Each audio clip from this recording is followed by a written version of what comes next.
What's up, Supernode? You guys having a great time? Well, I'm here to tell you some stories of Supernode, and we're gonna have some fun. But I'm gonna start things off with a question. People in partnerships, you've heard this before, right? 20% of your partners are gonna produce 80% of your results. Can I see a show of hands if you've heard this before? Well, there's something very meaningful about that that's much bigger than just a stat. It's a principle. So that's what we're gonna be talking about today, because we actually have a lot of stuff on our side, especially in this moment. And I have a ton of conviction about these principles being on our side versus on maybe someone else's side, direct teams, the old way. And I believe that we're at a major tipping point that are really based on these first principles. These things that, the 80-20 rule, that didn't originate from partners. We're just a manifestation of it. And it's also based on history. There's lots of lessons that are saying what's happening right now in this partnerships moment is stuff that's already happened in the past. And I'm actually gonna make a wild prediction that's kind of based on that same thing. So, there's about 270 people at Supernode this year. You're kind of like that same 20%. You're the weirdos that showed up, right? You're that 20% like, wow, that partner actually brought me a deal. That was kind of cool. Wasn't expecting that. And my prediction is that the 270 of you will change the world forever. And that sounds crazy, but hear me out. Conviction is contagious. People buy from people that they think they actually believe. I think it also requires integrity. Like if you're selling something and you're just like throwing information out and you're just in people's face, like, do you really believe in some software that you sell? It's maybe sometimes. But the thing about integrity, it requires principles. The best entrepreneurs, the best leaders, they're typically building from something that's much more foundational than just a transformative new way to attribute X, Y, Z. So I'm taking you through some stories of Supernode and why I think this moment might be more on our side than just simple business cycles. So this first story, the vital few, that's you. You're here right now. Let's go back to Turin, Italy in 1896. This story involves some peas. Anyone know this story? It's the Pareto principle. So Vilfredo Pareto was Italian graduate student in economics, and he noticed when he was in his garden, like all people used to do, who's in graduate school picking peas. I don't know anyone's doing that anymore. He said only some pea pods had the majority of peas, just kind of like the partners. And he noticed this thing, there was about this 1-to-5 distribution ratio, this 80-20 rule. And that's where the vital few came from. The rule of 80-20, the Pareto principle. This new first principle was discovered. Your partner's only doing, 20% of your partner's doing 80% of your business. That didn't happen because of you. This is like an emergent phenomenon. And what that sets up is this dynamic between the trivial many, so like the mass market, and then the vital few that might actually change the world. See, that's my prediction. I think you might actually change the world. Anyone read this book? So Malcolm Gladwell talks about 3 different types of people. And these inflection points in history that really make a difference. And it plays along the same threads as the Pareto principle. It's not that 100% of society changes the world. It's that there's these select few. And he names 3 types of personas: connectors, persuaders, and mavens. We got a few of them here. So this is Monday, May 16th. Malcolm describes them as the handful of people with a truly extraordinary knack for making friends and acquaintances. I think that's what we all are here. So Justin Zimmerman, we got him in the front row right here. So everybody say hi, Justin. So I emailed Sean Blanda 24 hours before I posted this LinkedIn post with the subject line, "I have a crazy idea." Because I wanted to give away an experience to someone, like all expenses paid, ticket, hotel, first class, the whole 9 yards. And, got some traction. But little did I know that Justin Zimmerman was going to get involved in this thing. he got 240 votes on a LinkedIn post. I mean, just smashed everyone else. And that's because he did hand-to-hand combat with everyone. He's a super connector. That's us right here. That's us right now. And then 41 comments. It was wild. There was a whole bunch of other people in the lead. It was last second.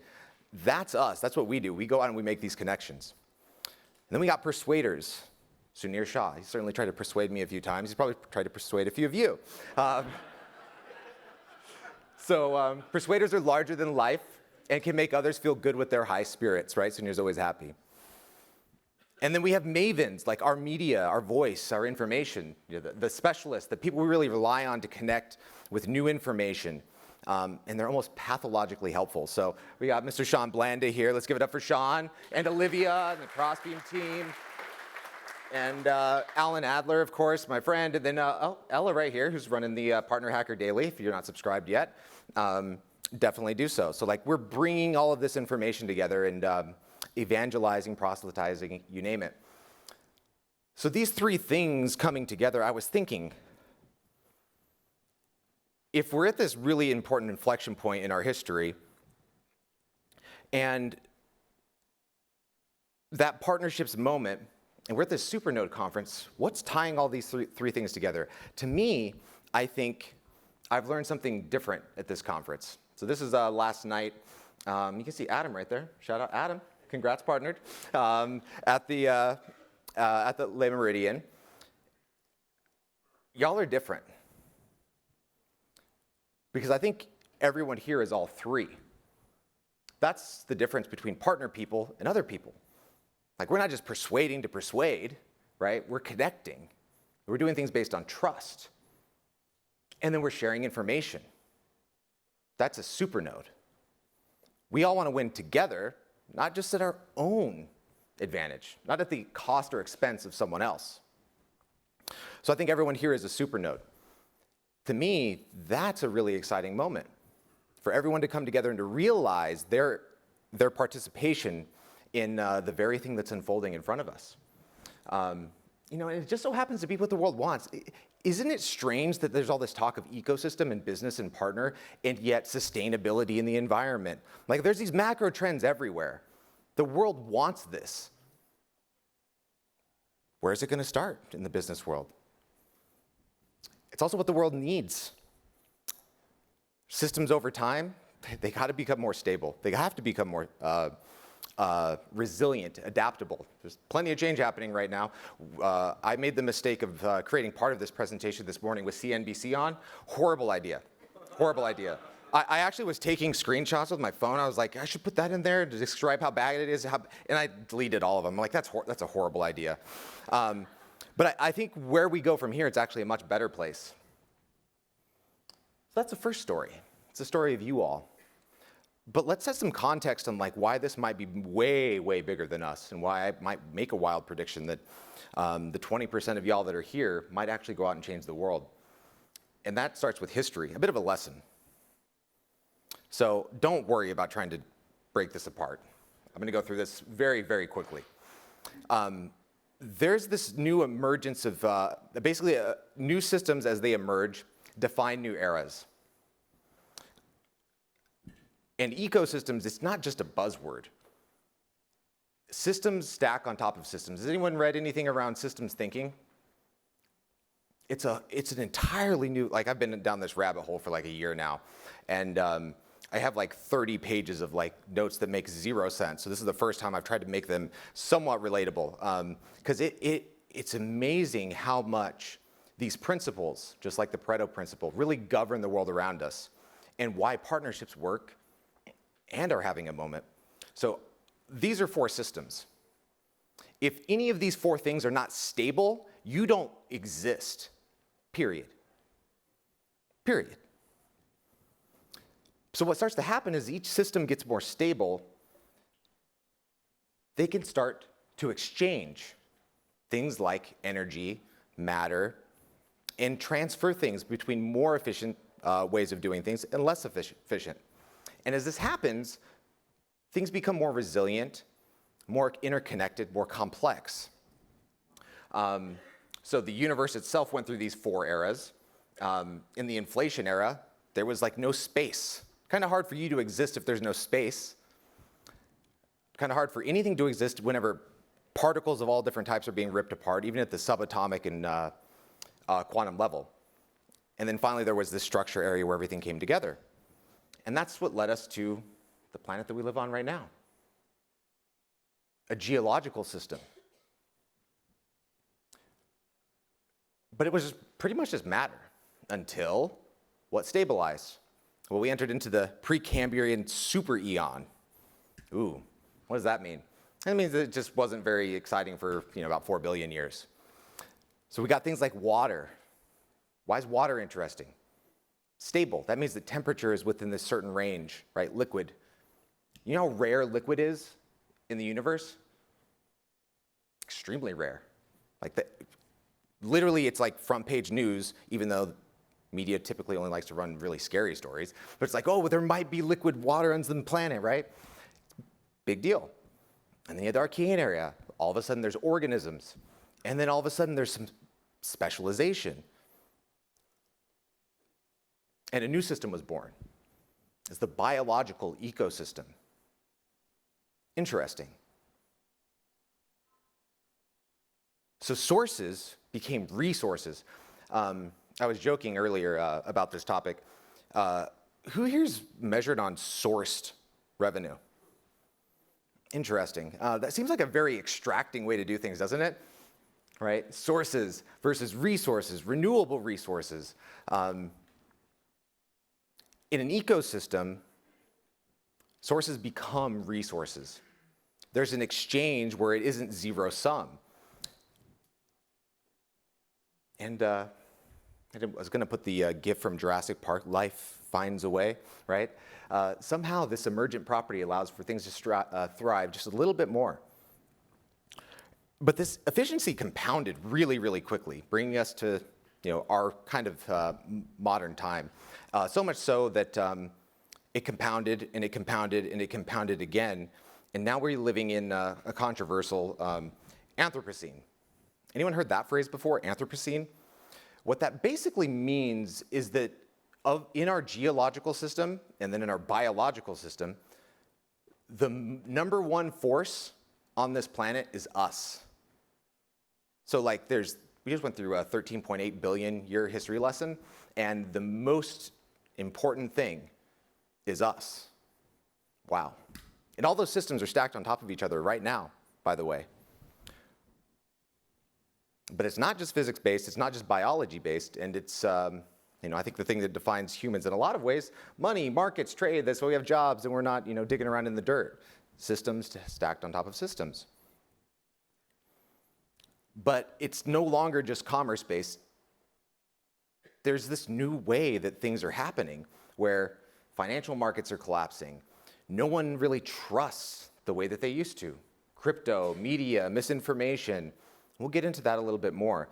So understanding where we come from in these principles, in these systems, if we're going to call this an ecosystems moment, I think the people here, if we want to build businesses, we need to build systems that are more stable. So the story of a new era, the third story, it brings us really to the business world right now. So this was offices everywhere the past 2 years, right? Empty. We're all on Zoom. Well, so happy to be here in person. Have y'all enjoyed being here in person versus being on Zoom? Nice break? Right. Hold on one second. No, I'm just kidding. That's us, right? We live in the goldfish economy. In the time that we've been sitting here talking, I guarantee you, your notification system on your phone probably has what, 30, 31, 32, 36 notifications? We're so distracted and interrupted by interruptions that the Amazon Save for Later button has seen a 4,000% increase in usage in the past 2 years. I was looking at my wife's Save for Later thing because we share the Amazon account, which I try not to look at. And she had like 236 things saved in her Amazon account. We don't even trust ourselves to make a purchasing decision anymore, at all. We're constantly disrupted and interrupted by interruptions. And we don't know where to turn for information. There's too much information. Why? Well, I could say this 1,000 more times, and I'm going to continue to say it. The average American receives 400 to 10,000 advertisements per day. And why the heck are we still talking about marketing and sales alignment? We're day trading attention, people. How the heck are you going to break through that? Let's say you want to go start a company. You're going to go start it with ads? Ha! Hardly. Facebook lost $12 billion in revenue in one day, $276 billion in market cap in one day, which is the single largest stock market drop in world history. The supply side of advertising, meaning how much you can monetize our attention, is drying up. We're turning to people that we trust. So in 2006, there was this gentleman named Clive Humby, and he boldly proclaimed, he's very much right, that data is the new oil. Well, I mean, kind of hard to argue. Salesforce was, what, $5 a share?